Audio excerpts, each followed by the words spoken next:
Bilangan 11 ayat yang ke-31, burung puyuh. Lalu bertiuplah angin yang dari Tuhan asalnya, dibawanya lah burung-burung puyuh dari sebelah laut, dan dihamburkannya ke atas tempat perkemahan dan di sekelilingnya.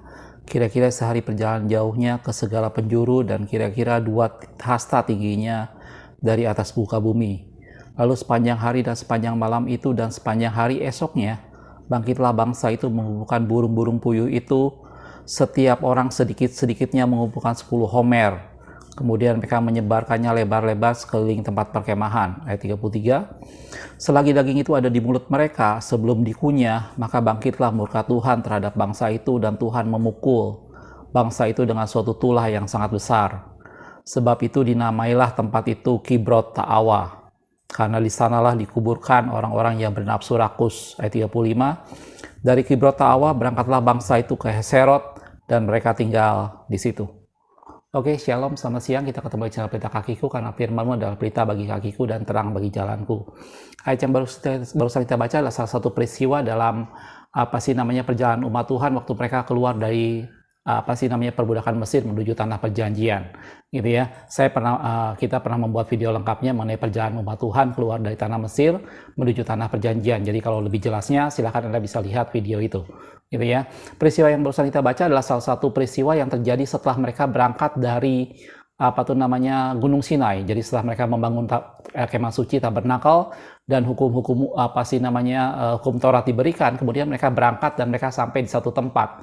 Dari sana dikatakan bagaimana mereka kemudian mengeluh, mereka bersungut-sungut lagi kepada Tuhan, dan mereka berdalih bahwa mereka tidak pernah merasakan makan daging. Padahal sebelumnya Tuhan sudah pernah menyediakan pada mereka mana dengan daging burung puyuh, gitu ya. Tetapi sekali lagi itu dilakukan oleh umat Tuhan, bagaimana mereka bahkan menangis di bait Allah, mereka menangis di depan Musa, mereka menangis di depan kemah pertemuan, dan mereka meminta kepada Allah supaya mereka boleh menikmati makanan daging pada waktu itu, gitu ya. Dan kemudian itu membuat Tuhan marah sampai dengan nabi-nabi itu ada waktu itu ada berapa orang yang kemudian kemasukan roh nabi, dikatakan seperti itu, dan mereka bernubuat. Dan kemudian datanglah waktunya bagaimana Tuhan mengirimkan pada mereka burung puyuh yang tadi kita lihat bagaimana peristiwanya. Dan dalam firman Tuhan dikatakan pada saat burung puyuh itu ada di mulut mereka sebelum dikunyah, maka Tuhan mendatangkan tulah yang sangat besar kepada bangsa ini, gitu ya. Dan akibat itu kemudian tempat itu dinamai dengan Kibrot Ta'awa, ya. Kalau Anda lihat sebelumnya di pasal 11 tadi, kalau kita lihat di ayat-ayat yang di atasnya, ayat-ayat yang pertama, di sana memang dibilang ada sekelompok orang yang punya, bahkan dikatakan sekelompok orang bajingan, gitu ya, yang punya nafsu rakus, gitu ya. Itu ada di ayat yang keempat di bilangan pasal 11 tadi, gitu ya. Kalau kita lihat sebentar ke atas, dikatakan seperti itu dalam ayat yang keempat. Orang-orang bajingan yang ada di antara mereka kemasukan nafsu rakus, dan orang Israel pun menangis pula serta berkata, siapakah yang akan memberi kita makan daging? Kita teringat kepada ikan yang kita makan di Mesir dengan tidak bayar apa-apa, kepada mentimun, semangka, bawang prei, bawang merah, dan bawang putih. Tetapi sekarang kita kurus kering, tidak ada suatu apapun kecuali mana ini saja yang kita lihat, gitu ya.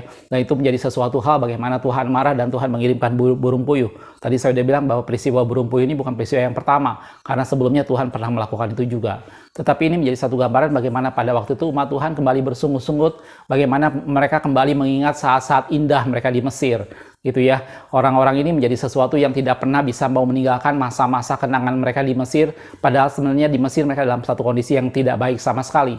Dan Tuhan membebaskan mereka karena mereka berkeluh kesah, mereka meratap kepada Tuhan, meminta Tuhan membebaskan mereka. Tetapi setelah Tuhan membebaskan mereka dan dalam satu kondisi mereka kembali mengeluh, mereka kembali bersungut-sungut, dan mereka menginginkan makan daging, dan mereka teringat bawang prei dan segala macamnya, tadi dikatakan seperti itu, gitu ya. Dan dalam firman Tuhan tadi dikatakan pada saat mereka makan burung puyuh ada di mulutnya, sebelum mereka sempat mengunyah, Allah menghukum mereka dengan suatu tulah yang besar, dan tempat itu akhirnya dinamai Kibrot Ta'awa, gitu ya. Pada video ini kita akan melihat secara lebih lebih detail mengenai Kibrot Ta'awa. Dalam arti kata kita mau melihat maksud Tuhan di balik ini semua. Bagaimana Tuhan menjadi sesuatu hal, bagaimana Tuhan menghukum yang namanya suatu bentuk kerakusan, gitu ya. Dan Kibrot Ta'awa ini menjadi satu tempat di mana di sanalah Tuhan menghukum orang-orang yang rakus, gitu ya. Dalam firman Tuhan kalau kita perhatikan ada 3 kata yang artinya hampir mirip, yang artinya sebenarnya relatif sama, tetapi penggunaan katanya agak sedikit berbeda. Yaitu yang pertama rakus, yang kedua serakah, yang ketiga loba. Ya, 3 kata itu banyak kita jumpai dalam firman Tuhan, yang sebenarnya maksudnya kurang lebih sama. Gitu ya. Kalau rakus biasanya berhubungan dengan sesuatu yang dimakan. Sedangkan serakah atau loba itu lebih berhubungan dengan sesuatu yang pada sifat atau karakter seseorang. Seseorang yang serakah atau loba, dia akan merealisasikan keserakahannya itu dengan cara pada waktu dia makan, dia akan menjadi rakus. Jadi rakus adalah satu realisasi sikap sifat yang serakah dan loba tadi pada saat dia menyantap suatu makanan. Jadi rakus hanyalah salah satu bentuk realisasinya. Jadi kata rakus, kata serakah, dan kata loba itu menjadi ketiga kata yang ada dalam firman Tuhan yang artinya kurang lebih sama, bahwa itu menggambarkan tentang seseorang yang tidak pernah puas dengan apa yang ada padanya. Seseorang yang tidak pernah bersyukur dengan apa yang ada padanya, tetapi dia selalu menginginkan sesuatu yang lebih, gitu ya. Padahal semua yang ada padanya sesuatu yang sudah baik, segala yang ada padanya sesuatu yang sebenarnya tidak kekurangan suatu apapun, tetapi itu menggambarkan seorang yang tidak pernah berpuas. Dan itu membuat dia tidak pernah bersyukur, membuat dia selalu mengeluh tentang segala sesuatu. Dan di Kibrot Ta'awa inilah Tuhan memberikan satu momen bahwa di sanalah Tuhan menghukum kerakusan manusia. Di sanalah Tuhan menghukum keserakahan loba manusia. Dan itulah dari kota Kibrot Ta'awa tadi, di tempat yang namanya Kibrot Ta'awa tadi. Gitu ya.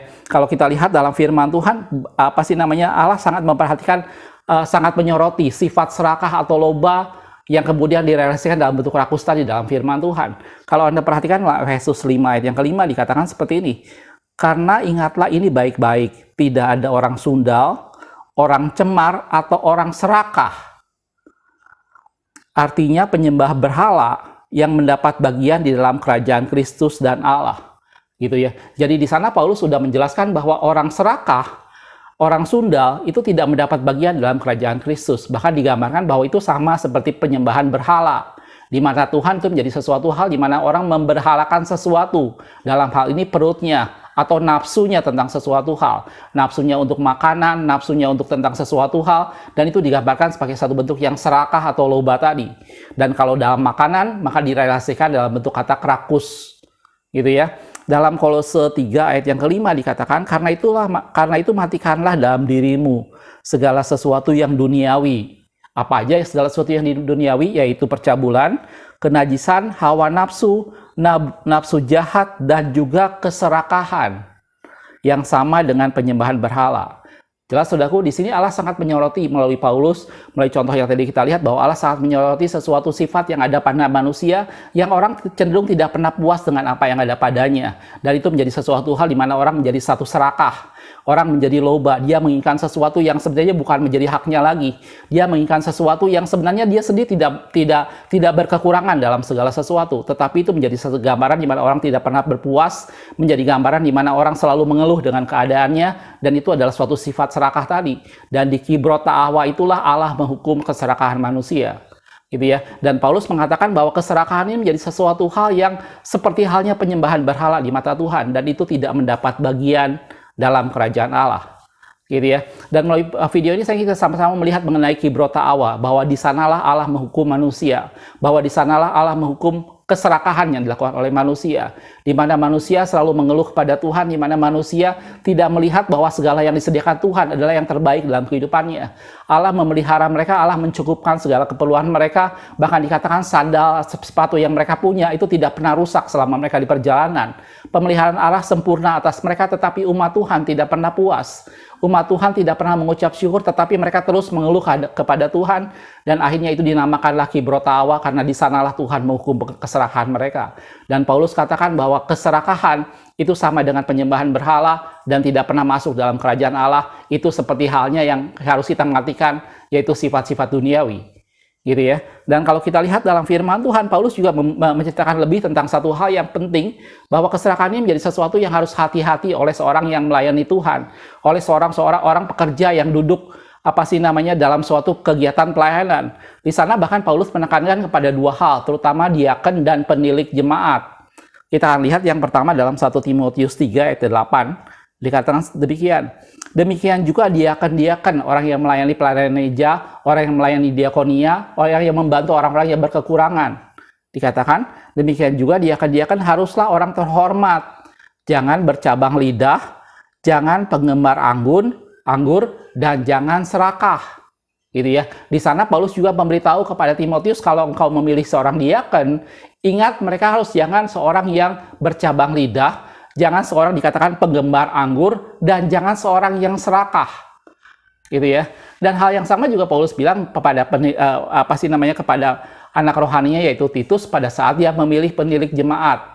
Dalam Titus 1 ayat yang ke-7 dikatakan, sebab sebagai pengatur rumah Allah, seorang penilik jemaat harus tidak bercacat, tidak angkuh, bukan pemberang, bukan peminum, bukan pemarah, tidak serakah. Jelas tuh. Jadi keserakahan ini menjadi sesuatu yang memang kita harus hati-hati, saudaraku. Kadang-kadang dalam diri kita menginginkan sesuatu yang sebenarnya bukan bagian kita. Kadang-kadang kita menginginkan sesuatu yang lebih daripada yang sebenarnya kita butuhkan. Gitu ya, hanya karena kita tidak pernah berpuas diri. Dan itu yang Paulus juga ingatkan kepada Timotius maupun kepada Titus. Kepada Timotius Paulus ingatkan, kalau memilih seorang diakon, perhatikan, jangan dia penggemar anggur dan jangan orang yang serakah. Kepada Titus dibilang, kalau memilih penilik jemaat, perhatikan, gitu ya, dikatakan jangan seorang peminum, bukan yang pemberang, bukan pemarah, dan juga dia seorang yang tidak serakah. Gitu ya. Keserakahan merusak segala sesuatu, keserakahan menghancurkan segala sesuatu, dan Allah menghukum keserakahan manusia di Kibrot Tawa, dan itu dijadikan di mana tempat, disitulah Allah menghukum keserakahan manusia. Jelas, saudaraku? Dan kalau kita lihat dalam firman Tuhan, salah satu contoh yang kita mungkin tahu tentang orang yang serakah itu adalah Imam Eli, di mana dikatakan bahwa dia memandang dengan loba, dia memandang dengan serakah, dia memandang dengan rasa kerakusan terhadap persembahan yang dikhususkan bagi Allah. Dan kita tahu dalam firman Tuhan dikatakan bahwa Imam Eli seorang yang gemuk badannya, gitu ya. Jadi dia memandang bahwa persembahan untuk Allah, lemak dan segala macam itu menjadi sesuatu hal yang sangat menggiurkan, gitu ya. Dan Imam Eli tidak menghargai persembahan yang dikhususkan untuk Tuhan, dan dia memandang itu dengan loba, gitu ya. Mungkin kita lihat ayatnya sedikit, saudaraku. Dalam 1 Samuel 2 ayat 29 dikatakan, mengapa engkau memandang dengan loba? Nah, itu saya bilang tadi ada kata loba. Jadi serakah, loba, dan rakus itu prinsipnya sama aja. Gitu ya. Serakah dan loba itu lebih cenderung sesuatu yang ada di dalam, sesuatu yang sifat atau sesuatu yang dirasakan seseorang. Sedangkan rakus adalah implementasinya atau penerapannya dalam berhubungan dengan makanan, gitu ya. Mengapa engkau memandang dengan loba kepada korban sembelihanku dan korban sajianku yang telah kuperintahkan? Dan mengapa engkau menghormati anak-anakmu lebih daripadaku, sambil kamu mengemukkan dirimu dengan bagian yang terbaik dari setiap korban sajian umatku Israel? Pada saat orang Israel mempersembahkan sesuatu, Imam Eli pada waktu itu sebagai seorang imam, maka dia dengan loba memandang itu korban persembahan dan korban sajian, dan dia menginginkan itu, padahal itu menjadi sesuatu yang dikhususkan bagi Tuhan. Dan itu Allah memandang bagaimana dia tidak menghormati Tuhan, dia lebih menghormati anak-anaknya, dan dia melihat bahwa persembahan itu menjadi sesuatu yang sangat menggiurkan buat dia, gitu ya. Contoh yang lain yang kita lihat dalam firman Tuhan yang berhubungan dengan seseorang yang serakah, mungkin kita tidak asing lagi dengan tokoh yang mengkhianati Yesus, yaitu Judas Iskariot, gitu ya. Kalau saya perhatikan banyak hal yang yang mungkin kita tidak terlalu mengerti tentang Judas Iskariot ini. Kenapa dia sampai bisa melakukan seperti itu, gitu ya. Tetapi terlepas dari apapun juga, ada satu hal yang terjadi pada saat terakhir, bahwa dia mulai mengadakan persepakatan dengan orang-orang untuk mulai menyerahkan Yesus, bahwa mereka memberikan sejumlah uang, gitu ya. Mungkin kita lihat ayatnya sedikit, saudaraku, dalam Lukas 22 ayat 5 sampai 6 dikatakan, mereka sangat gembira dan bermufakat untuk memberikan sejumlah uang kepadanya, kepada Judas Iskariot waktu itu. Ia menyetujuinya, dan mulai dari waktu itu ia mencari kesempatan yang baik untuk menyerahkan Yesus kepada mereka tanpa setahu orang banyak, gitu ya. Dan keserahan Judas Iskariot itu akhirnya menjebak dia, menjerumuskan dia, dan akhirnya dia menyesal, tetapi semuanya sudah terlambat. Dan kemudian Judas Iskariot gantung diri, dan kemudian uang tadi dibelikan tanah oleh para imam yang pada waktu itu Judas melemparkan uangnya ke bait Allah, dan dibelikan dengan sebidang tanah, dan kemudian dia bergantung diri dan jatuh, perutnya keluar semua, dan dikatakan itu sebagai tanah darah, Hakaldama, gitu ya. Dan itu gambaran sebagai seseorang yang serakah, sebagai seseorang yang menginginkan sesuatu yang sebenarnya bukan untuk dia, gitu ya. Dan kalau kita perhatikan dalam firman Tuhan, pada waktu orang-orang datang dan kemudian Yesus di Taman Getsemani dan mereka berdatang dengan pentungan dan segala macam, Yesus berkata pada mereka, engkau datang dengan pentungan dan apa yang kalian bawa, sebenarnya tiap hari aku ada mengajar di bait Allah. Jadi sebenarnya momen itu bukanlah suatu momen di mana Yesus secara tersembunyi dan kemudian tiba-tiba digerebek, bukan itu saudaraku.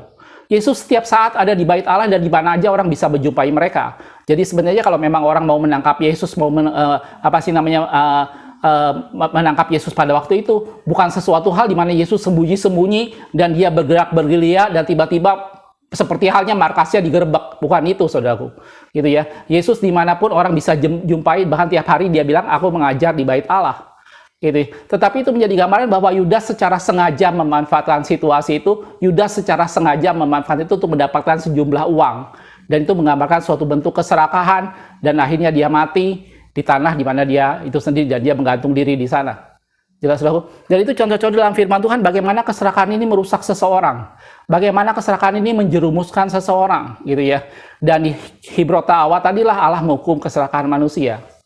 Jelas saudaraku? Dan ini jadi peringatan buat kita semua bahwa Anda dan saya, kita semua harus berhati-hati dengan suatu bentuk keserakahan atau suatu bentuk loba, di mana kita menginginkan sesuatu yang bukan bagian kita, di mana kita tidak pernah berpuas diri dengan apa yang ada pada kita, di mana kita tidak mengucap syukur dengan apa yang ada pada kita. Kita selalu berpikir bahwa seandainya saya mempunyai ini, seandainya saya punya ini, seandainya saya dapat ini. Itu semua tidak menjadi sesuatu yang salah apabila itu menjadi satu beban doa, menjadi cita-cita, menjadi sumber motivasi untuk kita melakukan sesuatu hal lebih baik.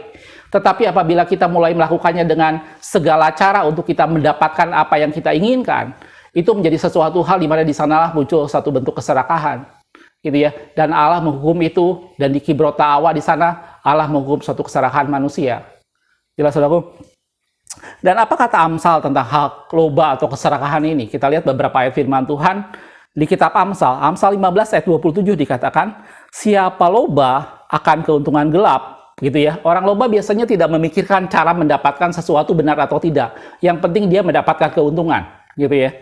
Mengacaukan rumah tangganya, tetapi siapa membenci suap akan hidup, gitu ya. Jadi ini menjadi satu gambaran bahwa orang loba ini yang dipikirkan hanya mencapai keuntungan. Orang loba ini yang dipikirkan hanya bagaimana dia mendapatkan sesuatu, dia tidak memikirkan cara itu benar atau salah. Dan dikatakan itu mengacaukan rumah tangganya, tetapi siapa yang membenci suap, dia akan hidup. Amsal 28 ayat 25 dikatakan, orang yang loba menimbulkan pertengkaran, tetapi siapa yang percaya kepada Tuhan diberi kelimpahan, gitu ya. Dan kalau kita lihat hari-hari ini, seperti kita lihat dalam bangsa kita, banyak sekali masih pribadi-pribadi atau pejabat-pejabat yang melakukan hal yang tidak benar, gitu ya, yang kita kenal dengan istilah koruptor, gitu ya. Dan itu sebenarnya bukan karena mereka kekurangan, itu sebenarnya bukan karena fasilitas atau keadaan ekonomi mereka sehingga mereka gajinya kurang dan segala macam, tetapi itu adalah sifat dasar di mana orang ingin mengambil sesuatu yang bukan menjadi haknya. Dan itu adalah didasari dengan suatu keserakahan, didasari dengan sesuatu hal yang loba. Dan jangan kita berpikir bahwa kita jauh dari hal seperti itu. Tanpa kita sadar, seringkali kita juga melakukan hal seperti itu. Tanpa kita sadar, seringkali juga kita serakah dan loba tentang sesuatu hal. Kita serakah pada sesuatu hal yang seharusnya bukan menjadi milik kita, dan kita menghalalkan segala cara untuk memperoleh itu. Gitu ya. Dan ini menjadi satu peringatan buat kita semua, seperti tadi Paulus katakan kepada Titus dan Timotius, pada saat memilih seorang diakan tidak boleh seorang yang serakah, pada saat memilih seorang pendiri jemaat tidak boleh seorang yang serakah. Dan dalam firman Tuhan dikatakan kerajaan Allah, orang yang serakah tidak akan mendapat bagian dalam kerajaan Allah, dan itu sama seperti penyembahan berhala. Jelas saudaraku? Dan itu harus dimatikan karena itu semua perbuatan dari dunia ini. Oke, satu ayat yang terakhir kalau kita lihat di dalam 1 Tesalonika 2 ayat yang kelima, dikatakan seperti ini, karena kami tidak pernah bermulut manis. Hal itu kamu ketahui dan tidak pernah mempunyai maksud loba yang tersembunyi. Allah adalah saksi. Jadi di sana Paulus menjelaskan bahwa kita tidak pernah punya maksud loba yang tersembunyi, gitu ya. Semuanya tidak bahkan Paulus mengatakan bahwa kami hidup dengan hati nurani yang murni di hadapan Allah dan manusia. Gitu ya. Mari jaga hati kita, mari jaga motivasi kita, mari jaga supaya kita tidak terjebak dengan dosa keserakahan atau loba ini, gitu ya.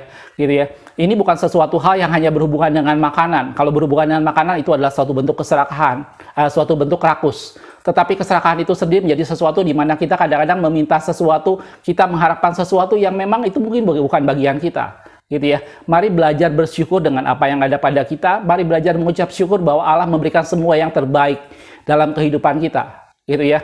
Dan kita percaya bahwa semua yang indah Allah tetap sediakan bagi setiap kita. Mungkin kita mempunyai suatu keinginan, suatu kerinduan, suatu mimpi tentang hal sesuatu. Itu tidaklah sesuatu yang salah. Tetapi belajar itu meletakkannya di bawah kaki Tuhan dan meminta saatnya tiba bahwa Tuhan akan memberikan semuanya. Jadikan semua kerinduan, target, atau apapun yang kita inginkan, itu menjadi satu motivasi yang menggerakkan kita untuk melakukannya lebih baik. Gitu ya. Bukan semata-mata kita melakukan segala cara dengan cara-cara yang tidak benar untuk kita mendapatkan apa yang kita inginkan, gitu ya. Buang jauh-jauh rasa loba, rasa serakah dalam kehidupan kita, dan biarkan kita berjalan dan tetap mengucap syukur kepada Tuhan dengan semua yang Dia berikan pada kita. Dan ingat selalu bahwa kibrotawa, Allah menghukum keserakahan manusia di sana.